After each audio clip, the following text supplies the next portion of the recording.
Hello everybody and welcome back to the channel. So in today's video, I do want to speak on Xavi Hernandez, right? Because I want to give a explanation on how much success Xavi should be bringing to Barcelona to maintain his power at the club. And this is a conversation that I have been wanting to have for a very long time because look, I do not think that we are going to get to a point within this season where Joan Laporta does want to fire Xavi Hernandez, because there needs to be some patience instilled within Xavi. We still need to give Xavi a full transfer window for him to do some sort of effectiveness within the squad and to refine some areas within the starting 11 if it is doable. But what could happen, right? This is probably going to be the worst case scenario. If things do go wrong under Xavi Hernandez, let's say that we do not win the Copa del Rey, let's say that we end up 6th place within La Liga, or just basically we seen things within Barcelona that have not been seen before on a bad level. What could happen would be for Joan Laporta to pull out the power away from Xavi Hernandez. And for those of you guys who are wondering, what do you mean by power? Like, does Xavi even have power? What I do mean is by this: Xavi does have the power to make decisions, because look at how the players are going to the hotel. That is all on him. Look at the way that Xavi does have his players to play on the field. That is all on him, right? The style of play. Look at how Xavi Hernandez is asking for certain people within certain positions, because that is just the way that he wants it. When it comes to the medical staff, he wants a certain doctor. When it does come to the sporting department, he is asking for certain people to be within that department. We have heard Xavi say that he wants to be surrounded by people that he does trust, people who are loyal, people who recognize the Barcelona badge. And most importantly, Xavi does have a say on what the transfers should be, who should be within Barcelona and who should not be in Barcelona. Xavi does have the last say on all of these things. He is the one that makes the biggest decisions. And the only reason why I believe Xavi's being handed this type of power, because we have not seen these coaches over the past 3 years be given this type of power, is because what separates Xavi from all of those coaches is the disaster that happened in the past 7 months. Like, for example, Joan Laporta thought it was okay to continue with Ronald Koeman. He also said that if he were to hire a different coach besides Koeman, he would look for German coaches. And Joan Laporta was just in no favor to bring in Xavi Hernandez, because he believed that if there's one thing that he should do, it would be to continue Koeman, if not a German coach. But in the end, we saw that end in a disaster. Just look at where Barcelona is today and where they are positioned and how many losses we have taken before this season and during this season. That is why we sit here today and we're seeing Xavi basically operate the sporting department, the transfer window, and how players should be playing. So I do believe Joan Laporta was probably assessing everything and saying, okay, look, Valverde was not given any power and look at what happened. Setien was given no power and look at what happened. Koeman was given no power because it was in my responsibility and look what happened. So he probably did see some sort of consistency going on with these coaches, and that is why he is trying a different approach with this current coach, which is Xavi Hernandez. So I am going to be separating this video in 3 different parts. We're going to be talking about the success expected from Xavi for the Copa del Rey, and then La Liga, and then lastly the Champions League. I know that there is another trophy called the Super Cup, but I'm not going to be counting that because I think that these 3 are the most important ones. So let's start with the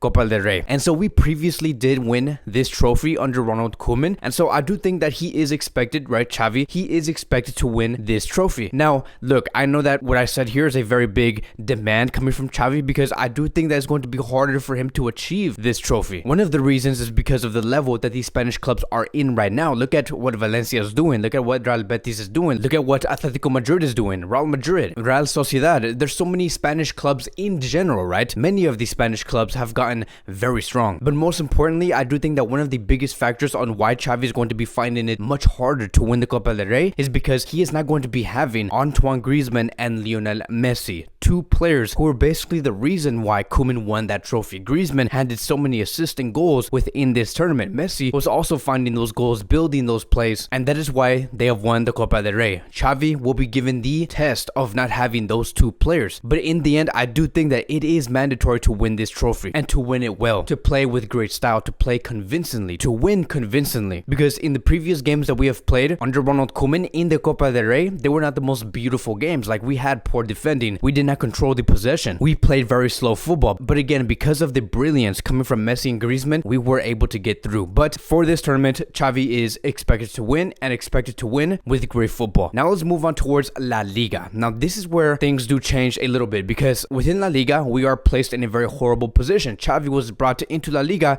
and asking, what in the world are we doing in 10th place? What in the world are we doing in 9th place? So there is so much work to do, and the only answer towards doing well within La Liga is to be very consistent, right? That is going to be the most most demanded coming from Barcelona is to be consistent throughout these next 30 to 34 games. That is going to be the key, because if we do achieve consistency, that would basically mean that Barcelona were working on having a great squad depth within their squad, a squad that is very well worked. Like if we have players like Ansu Fati who is fully healthy, if we have players like Dembele who is fully healthy, Pedri, Alba, if they all come back and we continue to be a squad where there is very little injuries, that is where the consistency is going to come in, because we're always going to have solutions. We're always going to have a fresh starting 11 like in the second half. And we have already seen a change happen within the medical team. They do want to get this fixed. They want everyone to be available, because again, when everyone's available, we can achieve consistency. When we have consistency, we do well within La Liga. So I do expect every player to be available by the end of January, except for Sergio Roberto. I do believe that within these next 5 games, it's going to be one of the biggest challenges Xavi is going to have to go through, because within these next 5 games, we're going to have to go away from home. 4 of those games are going to be away from the Camp Nou. And hopefully by the end of those 5 games, we can be in a great position. But what is going to be demanded by the end of this season? Where should Xavi be placed by the end of this season? And I do think that if Xavi can get Barcelona into the top 3, that would be a win, right? If we can just get into the top 3 without winning La Liga, we will be in a great position. And Xavi would also be in a great position, and he will continue to have that power. Because if you were to tell me that Xavi was able to get a 10th place team or a 9th place team and put them straight into 2nd or 3rd position within La Liga, that is going to justify where his position is going to be at. If he is not in the top 4, if he continues to be in 5th or 6th or 7th by the end of the season, and that is where we do end up, Joan Laporta will take the power away from Xavi Hernandez and say, okay, look, we're going to have to change the way we do run things here. So here's going to be the conclusion. What's going to justify his position on whether he does receive the power or not is whether he is in top 4 or top 3 or not. What's not going to justify his position is whether he does win La Liga or not. But now let's move on towards the last tournament, which is going to be the Champions League. Now again, this is where things get very complicated, right? Because like I've said with La Liga, Xavi has been given the worst position possible in order for him to succeed in this tournament. But the only thing that has greatly changed within this tournament compared to La Liga is that he literally has no room to make any improvements. He literally has no time to be able to showcase what he could do in the Champions League. And it's really going to be depending on the board to realize this, because if the board says that no, it is Xavi's fault that Barcelona have been knocked out from the group stages, then that's going to be on them. I don't know what to tell them, because I do believe that Barcelona will realize that whatever happens within Barcelona, if it ends up being a bad result and we end up getting knocked out, it would not be Xavi's fault. Laporta, Juste, and Aleman, they will be realizing that. So I do not think that if we end up with a bad result, it's not going to hinder his power that he currently does have. But there is a big what if within this scenario, right? What if Barcelona do succeed? What if Barcelona beat Bayern Munich and we go to the next round and we're in the round of 16? In my opinion, right, I do not think that Barcelona is going to go into the next round. The only thing that I do want coming from this club is for them to compete well against Bayern Munich. That's all I want. If we can play well and if we lose 2-1 or 1-0 or 3-2, I am going to be very happy. But what if those 3 points are given? I do believe that Joan Laporta, Mateo Aleman, and the rest of this club are going to give Xavi the respect that he should be given, even more respect